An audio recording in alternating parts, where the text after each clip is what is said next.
Hey friend, Kara Hackleman here, certified life and weight loss coach, and welcome back to Concierge Weight Loss.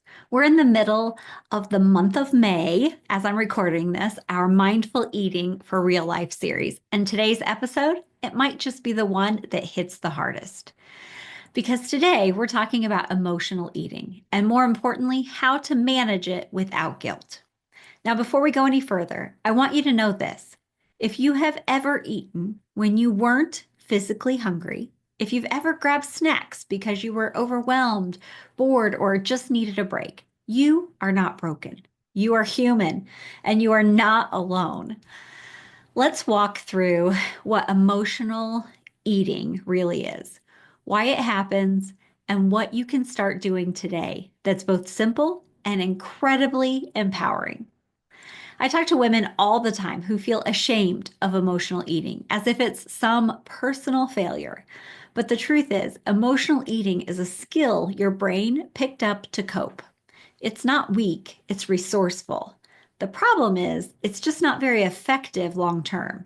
Think of it like this: your body needs fuel, but your emotions, they need attention, rest, expression, connection, even validation. When we try to feed emotions with food, it's like trying to water a plant with sand. You're doing something, but it's not actually meeting the right need. One of the very first tools I give clients is this question: am I physically hungry, or could I really be needing something else? And I don't mean you have to sit cross-legged and meditate on it for 20 minutes. This can be as simple as putting a hand on your belly and asking, have I eaten in the last few hours? Or is there an emptiness in my stomach?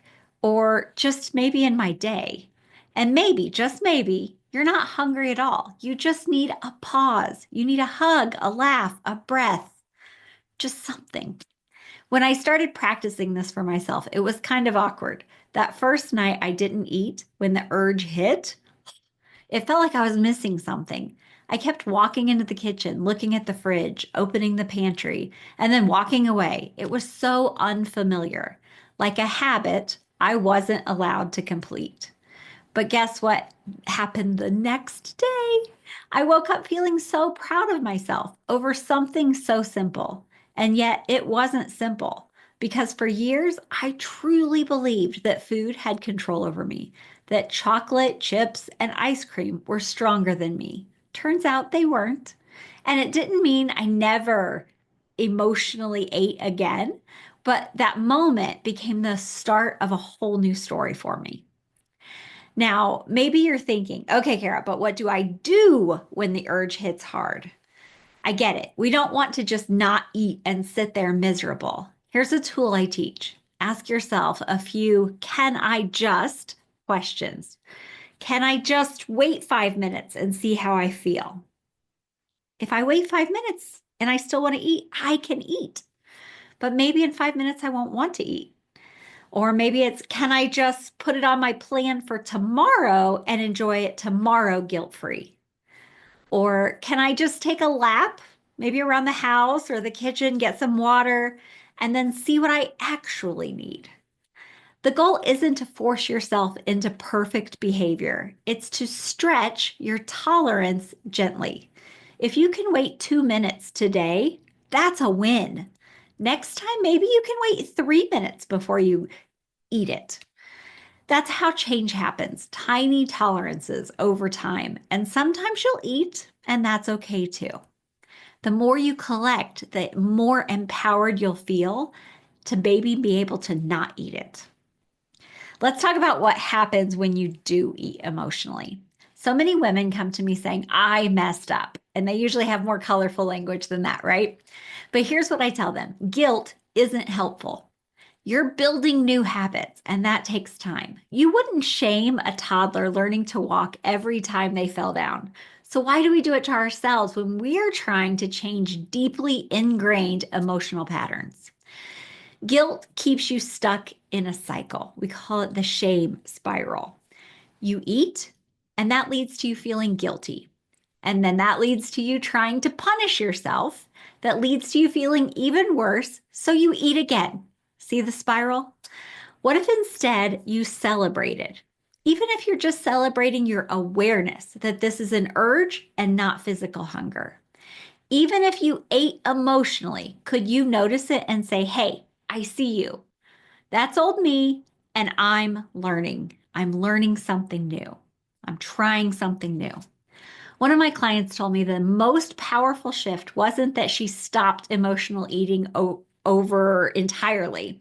It was that she stopped beating herself up when she did. That let her bounce back faster. And now she rarely even has the urge because she's not afraid of it anymore. She's not resisting that urge, white knuckling. This is the kind of work I do every day in coaching. You're not failing if you have emotional urges.